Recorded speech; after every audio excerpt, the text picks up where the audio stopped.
Hello everyone, this is Vinny Art, and today we're going to be reviewing a really cool piece called Sandstorm from Transformers Legacy. He's already been opened, so I'm just going to be showing you the box as is, like this. And again, interesting packaging. I don't understand why there's no plastic over the front. It makes no sense.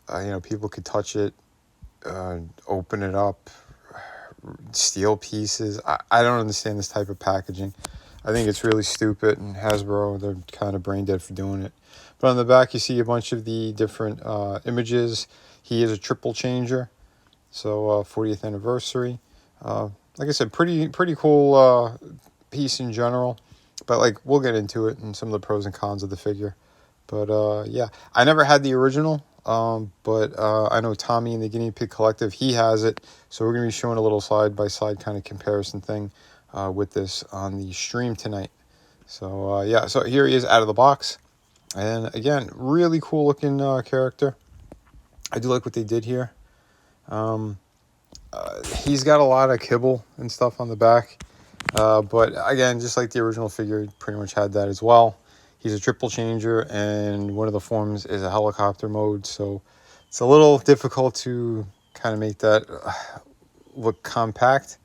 But yeah, it's robot, like a buggy, it's like a sand dune kind of buggy thing, and a helicopter. So, but overall, I do like the colors. He's nicely done. Like the work that's put into this, you could tell they cared about the character. But like I said, overall, a pretty good impression of him, and just overall, the aesthetic looks really nice. And again, I do like the plastic that they use, the brightness of the orange and all that, and the shininess on the black. Here's a better look at him, so you can see some of the details. So again, there's some nice sculpt work in there and good detailing. They did a pretty nice job with that overall. He does have another item, and I'll be showing that in the accessory segment. But again, for what's here, I think he's a cool looking robot. Articulation wise, his head could turn, but it's difficult to do it with all that backpack part. It's kind of limited though. Arms go all the way around. That's good. Bicep cut is in there. Kind of standard joints. Sort of a double hinge thing going on with the elbow, but it's part of transformation as well. His wrists do swivel. No waist turn, which kind of sucks. He could do the nice splits. And he has the upper thigh. He's got single bend at the knee, and he does have like a hinge with a little bit of like a rocker kind of thing going on there. So not too bad. Accessories wise, he does come with kind of his pistol, which is a lot like the original from what I've seen. So it's pretty accurate. All in all, it's a nice looking weapon. He's got this little pea shooter one, which is kind of irrelevant and a little bit pointless, to be honest. And he comes with this kind of cage deal going on, like a rescue kind of item thing when he's in helicopter mode. But the cages come apart. Both pieces, they do come off. There's a winch in there, so you could unravel that and crank it back up. So all in all, pretty good. It's a cool little accessory. And here he is for a size comparison with a couple of other Transformers. There is the Shockwave from the Bumblebee movie line, the Studio Series one, which again, he's not in the same box. What is it called? I get them confused, the leader class and all that, but he's in the one that's supposed to be like around $35. And he's towering over Sandstorm. So size-wise and price-wise, that's pretty good. And a lot of those were on sale recently too. So I think I got him for around 27, I want to say. Yeah, he's also, I have a Bumblebee figure there from the Legacy line. And yeah, I think he's a cool little Bumblebee character. But overall, yeah, not too bad. Here is Shockwave transformed, so you could, again, see the size comparison. His tank mode is pretty cool. And I did add extra blasters in the front of that from Sunstreaker, I think it was. He He's another concept one from the Bumblebee movie, which he didn't make it on screen, but they made a figure of him. So yeah, I put his blasters on either side of the front of that tank part, the laser gun thing. So it looks more substantial. And yeah, kind of wrapped the cord around to make it look, again, pretty cool. And I think overall he is a really nice figure, that Shockwave. I'll put a link for the review on him I did as well. So here is the buggy mode. No, I am not transforming these for these reviews. You know, I'm sorry, I'm not doing it step by step. It's very time consuming and a bit of a pain in the ass to do some of these. But overall, this is just kind of to get you a first kind of like impression of the figure, what he looks like in all modes, and yeah, if he's worth buying or not. So yeah, and overall, I do think it is pretty cool.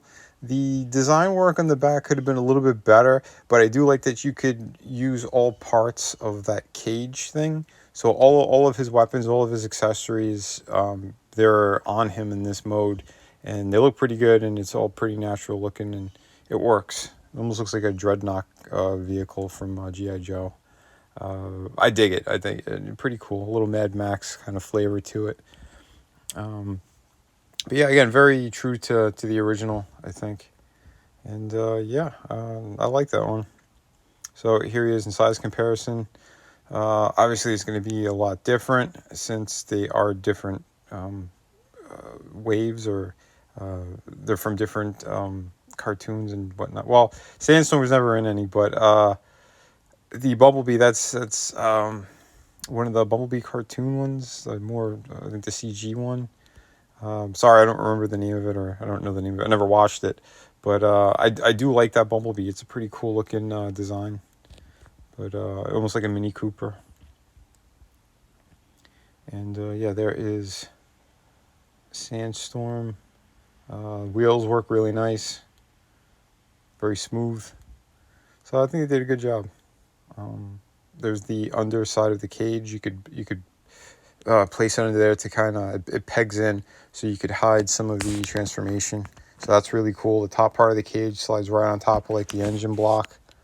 So yeah, I think that looks really good. There's a better look, and I put the winch inside that as well. So like I said, there's storage all over the place. So it's really cool, and like I said, you could hide things very well. And like I said, overall, I do like that design. The front of it's fantastic. Did a good job with that. And here he is in helicopter mode. And this is really impressive because it hides like everything except for like from the under view, which again is how the tires kind of fold in. But yeah, there's the winch with that kind of safety cage thing, or whatever it is. I don't know what it's called. But yeah, the propeller works just fine. The one in the back as well. So yeah, this is probably the best mode. I love how clean this looks. They did a really nice job. And like I said, it also retains kind of like the that look and feel of the original toy. And that's usually what they go for when they do these. And granted, it's the 40th anniversary, so yeah, it makes sense. Here's a better look at the underside. I removed that other piece. So, and he does have wheels as well. So if you want, yeah, he could slide back and forth. The little orange ones on the side there, and the two big on the front. So yeah, overall, I think they did a really good job. Yeah, robot mode, that's the score I could give them for that one. Buggy mode, a little bit better. And I think the helicopter, probably the best mode on him, 10 out of 10. That looks excellent. So overall, yeah, if you do like the character, I think he is worth picking up. Be sure to pick up my Volume 3 art book as well. This thing is perfect bound, 64 pages. Absolutely amazing. So you don't want to miss out on this one. Again, this is the Volume 3. It's available right now in Indiegogo for a limited time. Yeah, more information soon on some of my other projects. And yeah, upcoming stuff. There's also going to be a sneak peek at City Venus 2 in this book. So yeah, you're not going to want to miss this at all. Like I said, this is going to be the next major comic book that I am releasing. This one's going to be around 52 pages. Hi, for anyone looking for some amazing comic books, this is part of my collection. I am the artist and creator of Shadow of the Kraken. This is a beautiful pirate story, 52 pages, beautiful artwork. Yeah, everything you need out of a great pirate story, you're right here. We have City of Venus. It's a futuristic story, also another one that I totally created. Beautiful. If you love kind of post-apocalyptic worlds, beautiful women, sci-fi, action, this has a little bit of everything in it. So if you're looking for that, on that campaign, you could also get, for a limited time, volume 1 and 2 of my art books. These are loaded with amazing images, 52 pages each. Yeah, they got pretty much everything you need in there. And we have, of course, hardcover book. This is Through the Woods, co-created and written by Frankie Tartamella, my brother. And yeah, I did all the artwork. This is 100 pages. You get the entire story in here, beginning, middle, end. You get all of it, and it is truly amazing. So if you're looking for a great ghost story, this is definitely the book for you. Just click the link in the descriptions, and yeah, these books ship immediately.